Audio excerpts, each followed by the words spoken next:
Coming up on this week's episode of Wildcat Weekly, the Veterans Day Assembly, a new restaurant, and catwalking. All this and more coming up next. Run it back.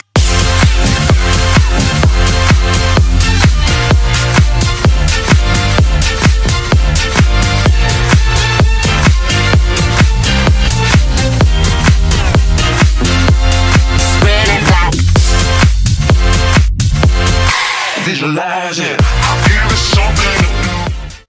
Hi, and welcome to this Friday the 13th edition of Wildcat Weekly. I'm your host, Emmy Kaiser. This past weekend, the cross-country teams competed at state. Brad runs his way into the story. This past weekend, 14 runners represented Neuqua in Peoria, Illinois to compete in the state cross-country meet, with the girls team finishing in 15th place and the boys clutching a third place finish. It was the closest it's probably ever been for us. We tied at 171 points with York High School. The ties are broken by the sixth man. The top five guys actually score, and then the sixth man is used to break ties when applicable. Even though there were many injuries leading up to the race, the team still came out to do their best. We had one girl who had a broken arm, another girl who her knee was bothering her, and then I was sick, so we all didn't have our best races. To achieve the best times, the Wildcats' unique strategy of running helped give them an edge over their competitors.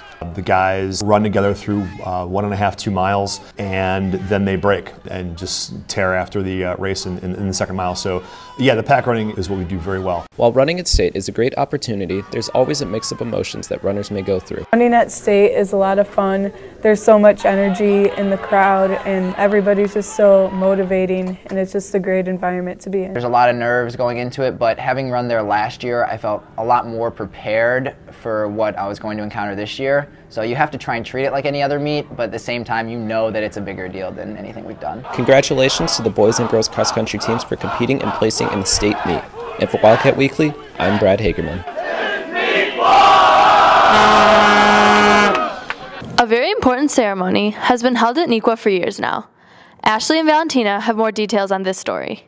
The Veterans Ceremony takes the time to honor the people who have served our country. It is important that our students and faculty reflect on the sacrifices that our soldiers have made. Yeah, it's easy to kind of forget about the people who are in the military if you're not directly related to or have a neighbor or a friend who is in there. And I think it's interesting and it's a good feeling to feel when you have a whole bunch of students coming in who otherwise may not ever think about the people who are in uniform. The ceremony focuses on building a connection for the students in order for them to grasp the true meaning of Veterans Day. We continue to choose the theme of family at Neuqua Valley High School for the Veterans Ceremony, and the big reason for that, I think that it's hard sometimes for students to draw connections to those that they don't know. As we take a look at this large community, our family of Neuqua Valley High School, it's kind of our family away from our family.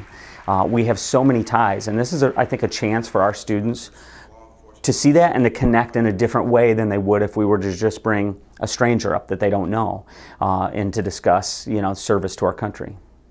Thank you to our veterans for serving our country.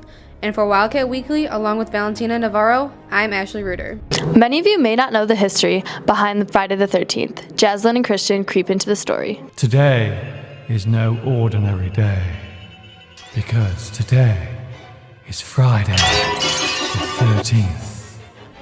Friday the 13th is considered an unlucky day in the Western superstition. It occurs when the 13th day of a month in the Gregorian calendar falls on a Friday.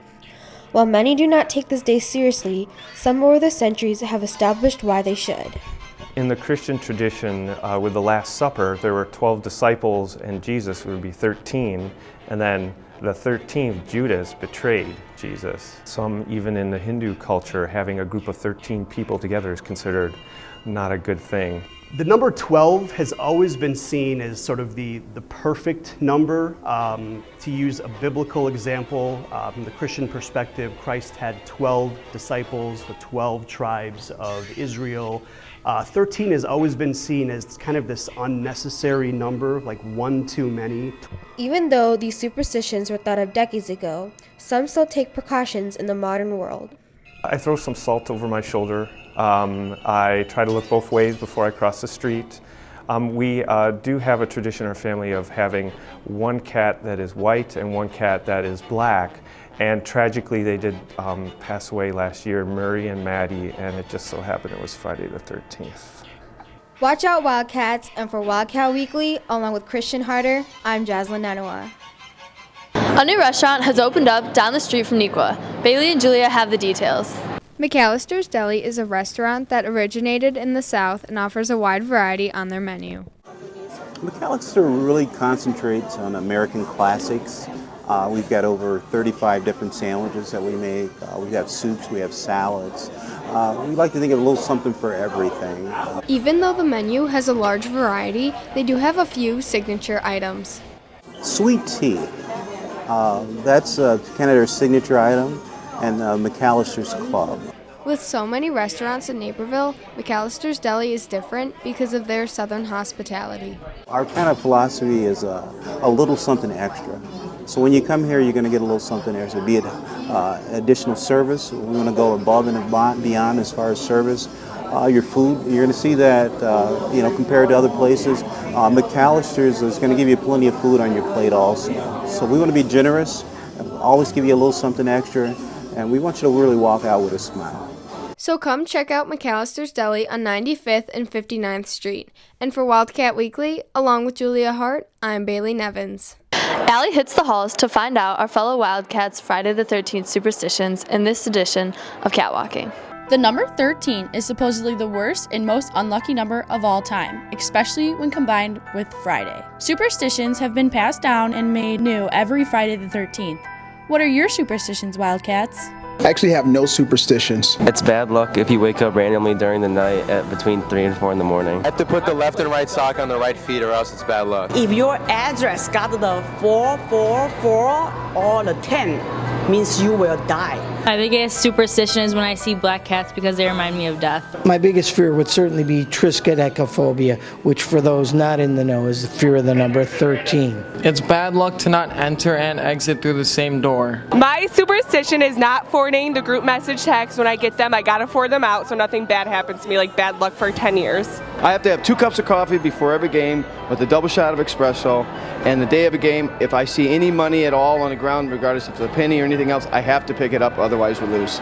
It's guaranteed. Checking behind the shower curtain every time I go to the bathroom. Sometimes I throw salt over my shoulder because I'm afraid that if I don't, I'll have really bad luck. If I open an umbrella inside, I will have bad luck for 7 years. Left skate before right skate or else you fall. Whenever I pass a cemetery, I hold my breath until I get to a White House. I will have bad luck if I walk under any ladder. I hope luck is in your favor this Friday the 13th. And for Wildcat Weekly, I'm Allie Quinn. Thanks for watching this Friday the 13th edition of Wildcat Weekly. Have a great weekend, Wildcats.